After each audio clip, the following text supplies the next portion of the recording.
तो सूत जी महाराज शौनकादि ऋषियों को सुनाते हैं दूसरा महात्म्य कि कैसे कैसे प्राणियों का उद्धार शिव महापुराण की कथा सुनने से हो जाता है। तो सूत जी महाराज कहते हैं, समुद्र निकटे देशे ग्रामो वास्कल संज्ञ कहा, वसंती यत्र पापिष्ठा वेद धर्मो जिता जना। समुद्र निकटे देशे, समुद्र के किनारे पर वास्कल संज्ञ कहा, समुद्र के किनारे पर बास्कल नाम का एक ग्राम है। बास्कल नाम का ग्राम है। और बसंती यत्र पापिष्ठा वेद धर्मो जिता जना, वहां पर जितने भी व्यक्ति रहते हैं वे सब अपने धर्म कर्म को छोड़ने वाले हैं। ना तो वेदों की बातों को मानते हैं, ना शास्त्रों की बातों को मानते हैं, और ना ही सदाचार से वे रहते हैं। सारा गांव ही ऐसा है, एक आध व्यक्ति नहीं है वहां का, सारा गांव ही बिगड़ा हुआ है। एक दूसरे को मारना, चोरी करना, परस्त्री गमन करना, यही उस गांव की रीति है और सभी गांव के उसमें लिप्त रहा करते हैं। और ना तो वे देवताओं को मानने वाले हैं और ना ही वे भाग्य पर विश्वास करने वाले हैं। ऐसे वहां के सभी मनुष्य हैं। और वहां के ब्राह्मण भी इसी में हैं। वहां के ब्राह्मण भी ना धर्म अध्ययन करते हैं, ना ही धर्म की चर्चा किसी को सुनाते हैं। वहां के सारे ब्राह्मण भी मांस मदिरा का पान करने वाले, व्यभिचार करने वाले, झूठ बोलने वाले और भगवान को ना मानने वाले ब्राह्मण रहते हैं। अब जब वहां के ब्राह्मण ही ऐसे हैं तो और सबकी कहें ही क्या। सब एक से एक बढ़कर हैं।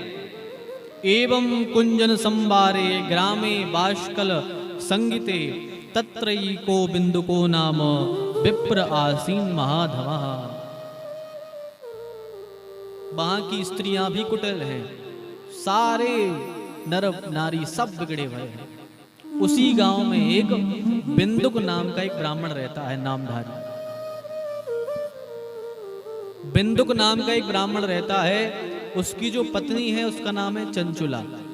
चंचुला बड़ी धर्म कर्म में लगी रहती थी। दूसरे गांव से आई थी तो उसके परिवार में धार्मिक कार्यक्रम होते रहते थे, पूजन पाठ करती थी, पति की सेवा करती, सास ससुर की सेवा करती, अपने धर्म कर्म में लगी रहने वाली उसकी पत्नी थी। पर जो बिंदुक था वह सदाचार से बिल्कुल हीन था। ना तो भगवान की पूजन करता, ना यज्ञ अनुष्ठान करता, पर हमेशा प्रातः से शाम तक उल्टे ही उल्टे काम सारे। एक दिन तो क्या हुआ कि वह बिंदुक अपनी स्त्रियों को छोड़कर, अपनी स्त्री को छोड़कर के पर स्त्री गमन करने लगा। जब ऐसा करते करते कई वर्ष हो गए तो चंचुला जो उसकी पत्नी थी वह पहले तो डरा करती थी कि भैया पर पुरुष के साथ संग करने में हमारे धर्म शास्त्रों में बड़ा ही अनर्थ बताया है, बड़ा पाप लगता है। तो धर्म कर्म अपने शास्त्रों को देख करके डरा करती थी तो वह नहीं बिगड़ी। कुछ समय और बीता तो थोड़ा अपने पति और सास ससुर की मर्यादा का ध्यान रखते हुए भी नहीं बिगड़ी। पर जब पति ने अति कर दी, जब उसके पति ने अति कर दी, वह पर स्त्रियों के साथ गमन करने लगा, तो एक दिन जाकर के उसकी स्त्री चंचुला भी धर्म भ्रष्ट हो गई। उसने भी अपनी सारी मर्यादाएं तोड़ दी। और क्या करती, उसका पति पर स्त्रियों के पास में जाता तो चंचुला के पास में उनकी स्त्री घर में आने जाने लगी। इसका भी स्वभाव बिगड़ गया और गलत मार्ग पर यह भी चली गई। अब हुआ क्या कि एक दिन ऐसा करते करते कई वर्ष बीत गए तो एक दिन उसके पति बिंदुक ने अपनी पत्नी चंचुला को किसी पर पुरुष के साथ में देख लिया। जब उसने पर पुरुष के साथ में देखा तो जो पुरुष था वो तो भाग गया। अब चंचुला को ये बहुत डांटने लगा, क्रोध आ गया बिंदुक को और खूब इसने अपनी पत्नी चंचुला की पिटाई करी। आज के भी व्यक्ति ऐसे ही हैं, जैसा ये बिंदुक है ऐसे ही आज के व्यक्ति हैं कि खुद गलत करें तो कुछ नहीं, पर यदि पत्नी गलत कर जाए तो बस पत्नी को हजार सुनानी है। खुद पराई स्त्रियों के यहाँ जा रहा है तब इसको कोई दिक्कत नहीं हुई, लेकिन इसकी स्त्री पराये पुरुषों के पास जाने लगी तो इन्हें अपना धर्म याद आ गया। चंचुला को डांट रहा है, ये क्या करती हो, तुम्हें शर्म नहीं आती, लाज नहीं आती। ऐसे ही आज के पुरुष हैं। केवल यह उस क्रिया में अपन ना लें, हर एक बात में। जैसे कई पुरुष हैं जो खुद पूजा पाठ नहीं करते लेकिन दूसरा कर रहा होगा तो उसे उल्टा मुंह चलाएंगे। क्या करते रहते हो तुम? यदि कोई झूठ बोल रहा हो तो व्यक्ति भले खुद झूठ बोलता हो लेकिन सामने वाला बोले तो कहते हैं सुनो भैया हमें सत्य सुनना पसंद है। भला है खुद दिन रात झूठ बोल रहे लेकिन पसंद सत्य बोलना ही है। ऐसा कैसे चलेगा?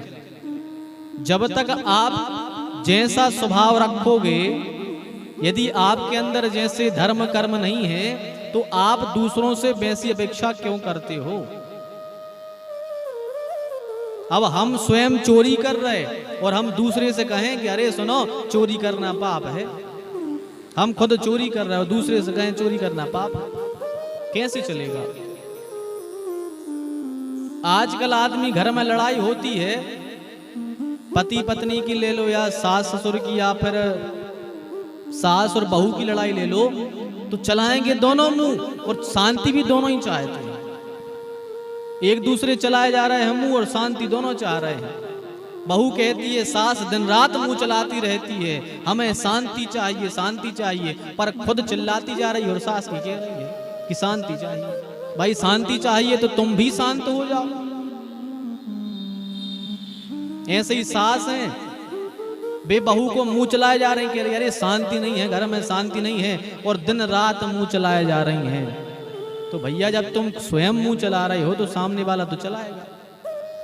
इसलिए पहले खुद सुधरो, उसके बाद में दूसरे को सुधारो। यदि खुद नहीं सुधरे और दूसरे को सुधारने चलोगे तो कोई आपकी बात नहीं मानेगा। तो जो बिंदुक था वह अपनी पत्नी को डांटने लगा, अरे तुम्हें शर्म नहीं आई, तुम्हें लोक लाज ना लगी? जब उसने बहुत बातें सुनाई और उसकी पिटाई करी तो आज चंचुला का मुंह भी खुल गया। चंचुला को भी क्रोध आ गया और चंचुला भी क्रोध में आकर अपने पति से कहने लगी। चंचुला कहती है, भवान प्रीतिर दिनम कामम रमते वैश्या कुधी माम विहाय स्वपत्नी च युवती पतिसेविनी। चंचुला कहने लगी, भवान प्रतिदिनम कामम, अरे पतिदेव आप रोज पराई स्त्रियों के पास में जाते हो तब आपको लाज नहीं आई? रमते वैश्या कुधी, आप वैश्याओं का संग करते हो तब आपको लाज ना आई? माम विहाय स्वपत्नी च, अरे हम में ऐसी क्या कमी है? हम भी तो जवान हैं, हमारी भी कोई इच्छा होती हैं। आप हमको छोड़ करके पराई स्त्रियों का संगम करोगे तो हम किसके पास में जाएंगे? जब इस प्रकार से उसकी पत्नी ने बिंदुक को समझाया तो बिंदुक को क्षण मात्र तो समझा, वह बिंदुक क्षण मात्र से समझा, पर देखो व्यक्ति की दुष्टता, कितना दुष्ट आदमी था ये बिंदुक। जब पत्नी ने कहा कि तुम पराये पुरुष स्त्रियों का संग करते हो तो कुछ नहीं, मैं करूं तो गलत, तो बिंदुक ने कहा ठीक है एक काम करो, सुनो ठीक है तुम्हें जो करना है करो, हमें कोई दिक्कत नहीं। देखो व्यक्ति की दुष्टता, कह रहा है तुम्हें जो करना है करो, पर सुनो जैसे हम परस्त्री के पास में जाते हैं वो हमसे धन मांगती है, तो आज से तुम जिस पुरुष का संग करो उससे तुम धन लिया करो और वह धन हमें दे दिया करो। इतना दुष्ट। पत्नी राजी हो गई, कहा ठीक है। अब ऐसा करते करते कई वर्ष बीत गए और कई वर्षों के बीतने के पश्चात वह जो बिंदुक था वह मर गया। बिंदुक की मृत्यु हो गई और मरने के बाद में नरक में गया और नरक में जाकर के बड़ा भारी पिशाच बना। बिंद पर्वत पर बड़ा भारी पिशाच बन गया। क्योंकि जो लोग ऐसा करते हैं उनकी तो भैया गति बिगड़ेगी ही। बड़ा भारी पिशाच बन गया। अब चंचला भी वृद्ध हो गई। अब जब वृद्ध हुई तो पुरुषों का आना बंद हो गया। क्योंकि संसार आपको तभी तक चाहता है जब तक आपके जेब में धन होता है।